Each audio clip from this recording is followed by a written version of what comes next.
a Ukrainian general now leading Russian forces. How could this happen? What drives a soldier to abandon his flag and fight for the enemy? Today, the story of Serhi Storoshenko forces us to confront not only the battlefields of Ukraine, but the fraught landscape of loyalty, memory, and truth itself. Kyiv reels from stunning news. Serhi Storoshenko, who once wore Ukraine's uniform, is reportedly a Russian general. He commands attacks on towns where he once walked as a child. His swift rise in the Russian ranks, overseeing assaults against his former comrades, has made his name synonymous with betrayal and the scars of war. Imagine walking the very streets where you grew up, but now in the uniform of an invading army.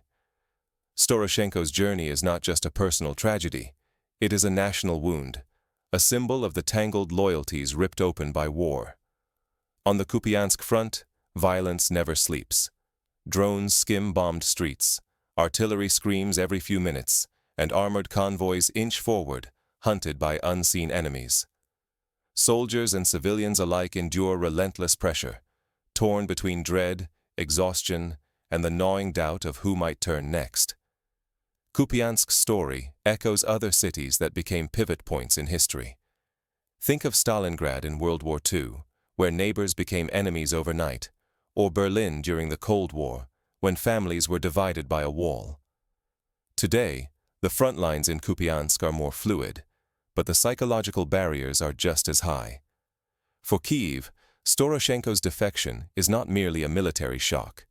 It cuts into the soul of the nation. Social networks ignite with outrage and disbelief, while experts warn that his switch could become a psychological weapon, one designed to fracture unity and plant seeds of suspicion at a decisive hour. This is not the first time a single defection has rippled through a nation's psyche. Recall Benedict Arnold in the American Revolution. His name became a synonym for treason, coloring the language of loyalty for centuries. In the modern era, figures like Kim Philby, the British intelligence officer who spied for the Soviet Union, showed how betrayal can shake even the most cohesive societies.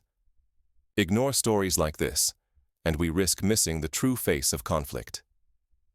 This war is waged not only with missiles, but with narratives that can either bind or unravel a nation's will. The stakes are greater than Ukraine's fate alone. They touch on how we understand the future of warfare itself. To grasp why Storoshenko's name resonates so deeply, we must look beyond the headlines and confront the many fronts, seen and unseen, where this war is being fought.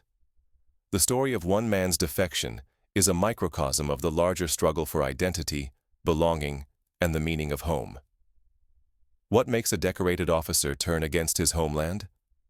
The answer lies in a tangled web of personal history, propaganda, and the shifting tides of loyalty. From Kharkiv to Moscow, the journey of a man who crossed an unthinkable line. Serhi Storoshenko was born in Kharkiv, a city steeped in Ukrainian identity. Once, he was a loyal officer, trusted to guard Ukraine's frontiers. In the spring of 2014, as Russian troops swept into Crimea, Storoshenko commanded a Ukrainian brigade in Sevastopol. When the world watched the borders harden, he made a choice that sent shockwaves through his ranks. He defected to Russia. Why would a man make such a choice? Sometimes the reasons are ideological, a deep-seated belief that one side is right. Other times, it is fear, coercion, or the promise of power. In the chaos of Crimea's annexation, when allegiances were tested by the hour, hundreds of Ukrainian officers faced impossible decisions. Some, like Storoshenko, crossed over. Most did not. The story of defection is as old as conflict itself. In ancient Rome, entire legions sometimes switched sides, swayed by charismatic leaders or the promise of survival.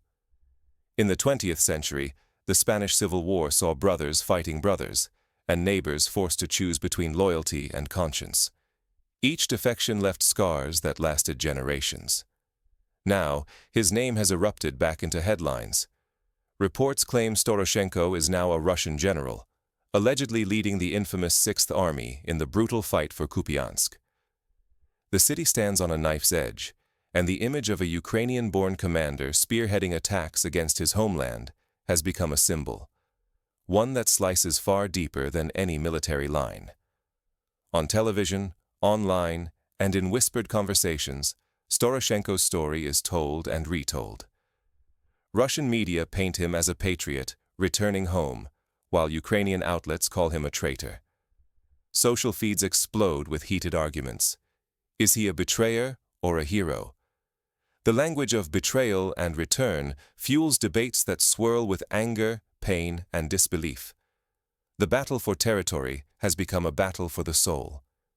This battle of narratives is not new. During the Balkan Wars of the 1990s, media on all sides spun the stories of defectors, turning them into national heroes or hated villains depending on the audience. The information war became as crucial as any trench or barricade.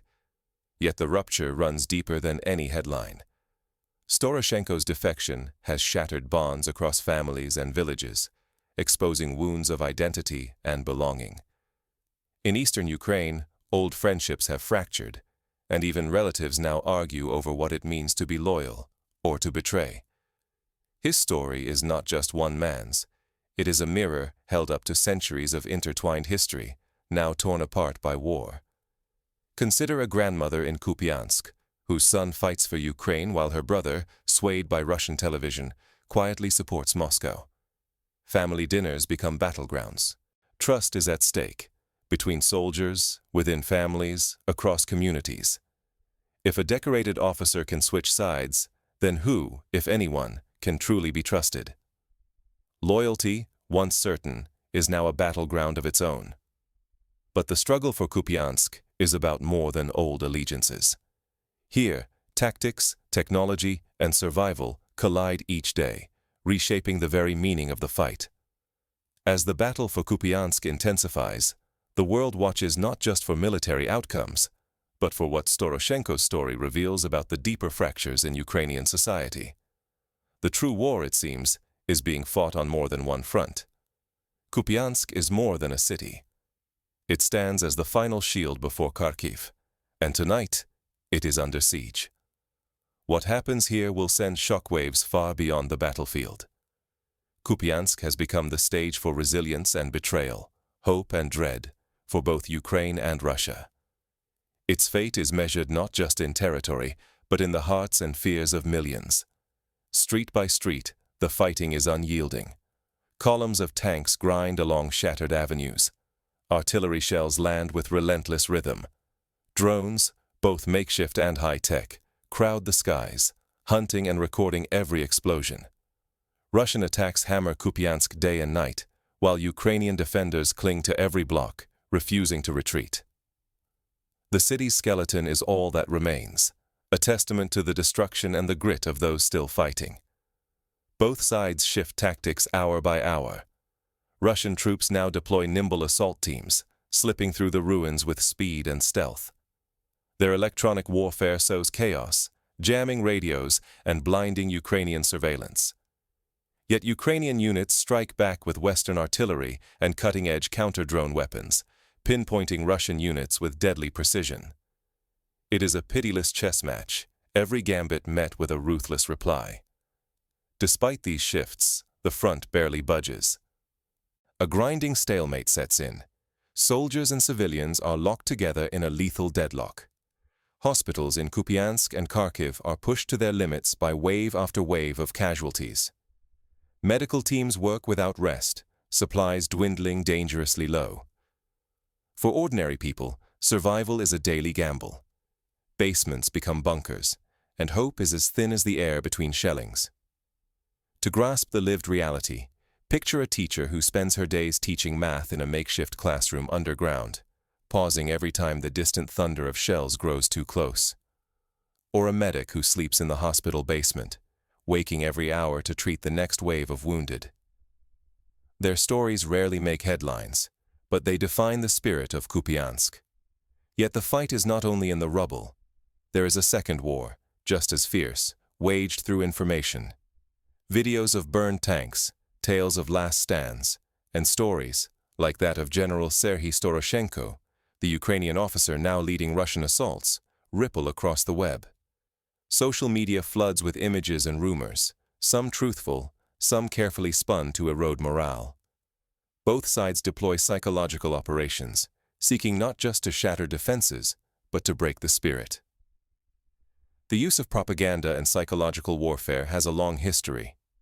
During World War II, both the Allies and Axis powers dropped leaflets behind enemy lines, hoping to sow doubt and fear. Today, it is less about paper and more about pixels. Memes, viral videos, and deepfakes can sway public opinion in minutes. In Kupiansk, everything hangs in the balance. Beyond the lives at risk, the morale of armies and the will of nations teeter on a knife's edge. What unfolds here may tip the war, not only on this front, but in the minds of all those watching from afar.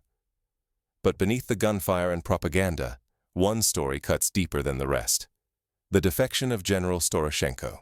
His choice has shaken both sides, forcing everyone to question what loyalty means in a war where nothing is certain. What if Kupiansk is lost? What if the front freezes in place? Or what if the war leaps beyond its current boundaries? The world stands at a crossroads, watching three futures unfold. In the first, Russian troops break through Ukraine's northern defenses, threatening Kharkiv and tipping the fragile balance. If Kupiansk falls, a wider offensive could follow, sending anxiety across Ukraine and the whole of Europe. This scenario recalls the fall of major strongholds in past wars, like the fall of Warsaw in 1939, which set off a chain of invasions and alliances across the continent. In the 21st century, the speed of news and panic could spread even faster, unsettling markets and sparking diplomatic crises. In the second scenario, the front holds, neither army advances, yet the fight grinds on. Kupiansk becomes a symbol of endless war. Resources bleed away, hope erodes, and civilians live in limbo, their days marked by sirens and shattered routines. Here, the war resembles conflicts like the Korean War, which has technically never ended, leaving families divided for generations and entire regions living on a perpetual war footing. The third outcome is a frozen conflict. The fighting slows, but the front lines harden into a tense, permanent standoff. The danger never fades. Armies stay on edge, and the world watches, uncertain what spark might reignite the blaze. This kind of standoff echoes the situation in Transnistria, or the decades-long tension along the India-Pakistan border. Such frozen conflicts are rarely stable. Instead, they become breeding grounds for smuggling, mistrust, and the occasional deadly flare-up. But there is a fourth and even darker path: escalation beyond the battlefield. Cyber attacks, strikes on satellites, or sabotage of energy networks could drag all of Europe into the crisis. Suddenly, the war is not just about territory, but about power grids, gas pipelines, and the safety of millions far from the front. Imagine waking up in Paris or Berlin to find the lights out, trains halted, and ATMs offline. This is not science fiction, but a real risk in a world where digital infrastructure is as vulnerable as physical borders. For Ukraine, holding Kupiansk is about more than ground. It is the northern gateway and the heart of national morale. If the city falls, the loss would strike both the army and the spirit of the country. For Russia, capturing Kupiansk and placing a figure like Storoshenko, a general born in Ukraine, in command, would deliver a sharp message. It would not just be a victory on the map, but a psychological triumph for Moscow, resonating at home and with allies abroad. Meanwhile, NATO, the European Union, the United States, and Ukraine's neighbors look on with growing unease. Each sees different risks. Some fear escalation, others worry about precedent, but all recognize that the stakes are far greater than one city. Consider the domino effect that followed the annexation of Crimea in 2014. Sanctions, troop buildups, and a cascade of diplomatic showdowns. The fate of millions, and the very stability of Europe, could depend on what happens next in Kupiansk, and on the narratives both sides weave about it. As the battle lines harden, so do the stories on both sides. For General Storoshenko, the struggle is personal, and his every move shapes how this war will be remembered. In a war where stories are weapons, How do you know what to trust? Let us step back. Figures like General Serhi Storoshenko are more than names in the news. They become symbols, rallying cries for some, targets of hatred for others. These icons can unite, fracture, or mislead entire populations. But symbols are never simple. They are forged and wielded by those who want to shape the world's view. Propaganda turns people into myths and headlines into ammunition. That is why every viral video and every exclusive story deserves scrutiny. Stay alert, verify before you believe. In the information age, even ordinary citizens become combatants in the narrative war. During the Arab Spring, a single image or tweet could spark uprisings, or just as easily, mislead millions. Today, the tools of manipulation are more sophisticated. Deepfakes, bot armies, and algorithmic amplifiers can push any story to the top of your feed. Today's warfare is not just waged with tanks or missiles. The fiercest battles happen on screens, in conversations, and inside our own minds. Psychological operations, digital deception, and diplomatic chess moves all belong to the new arsenal. The conflict seeps into personal lives. When national headlines echo in family arguments or splinter friendships, beware of easy villains or heroes. Life in wartime is tangled, and identity can be twisted in ways that leave scars. If we swallow every narrative, we surrender control of our beliefs. Question your sources. Remain curious. The battlefield is not only far away, it is here, shaping our understanding and the choices we make for the future. Practical steps can help.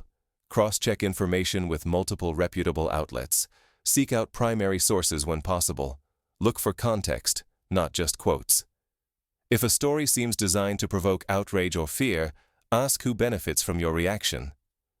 To fall for propaganda is to give up your own agency.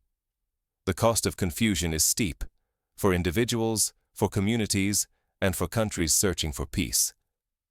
As the ruins of Kupiansk settle under a smoky sky, one question refuses to fade. How do we keep our minds clear when the fog of war grows thicker every day? This is not just a distant struggle. It is a battle that reaches into every home, every conversation. The next chapter reveals what happens when blurred loyalties and crafted stories collide on the front lines. Who truly wins when wars are fought over identity, memory, and truth? The answer is never simple, nor is it determined by bullets alone. General Serhi Storoshenko's journey is not just the tale of a man who switched sides. It is a stark warning. In modern conflict, shifting stories and personal choices become weapons. Every rumor, every headline becomes a trench in the psychological war that now surrounds Kupiansk and ripples out across the world. Today, your attention and emotions are battlegrounds. Propaganda, disinformation, and twisted symbols try to rewrite what you believe. The border between fact and fiction grows hazy, leaving even seasoned watchers unsure whom to trust. That is why vigilance is vital. If we accept stories blindly, or pick sides based on a single shocking detail, we risk being used as tools in a wider, hidden war. We might repeat history's mistakes, letting fear, nostalgia, or spectacle shape our judgments. But you are not helpless. By questioning sources, pausing before reacting, and stepping back from the noise, you defend not just the facts, but your own ability to choose. Every struggle over memory and identity depends on people willing to look deeper, to empathize, and to resist easy, comforting answers. For example, consider how, after World War II, many nations established independent news organizations and fact-checking bodies as a first line of defense against propaganda. Today, these tools are more critical than ever. Use them. Support transparent journalism. In Kupiansk and beyond, the fight is not just for land or lives, but for the very idea of who we are and which stories will define us. Refuse to be a pawn in someone else's narrative. Front lines may shift with each new dawn, but the battle for truth, loyalty, and meaning never ends. Our challenge is to stay vigilant, empathetic, and always willing to see beneath the surface. As you watch the headlines, remember, every conflict is also a contest for your mind. Whether in Kupiansk or your own community, never underestimate the power of questions over answers, of nuance over certainty. In the end, the story of Serhi Storoshenko is more than a news item. It is a call to all of us to look deeper, think critically, and remember that in every war, the truest victory is to keep our humanity, no matter which side claims the day.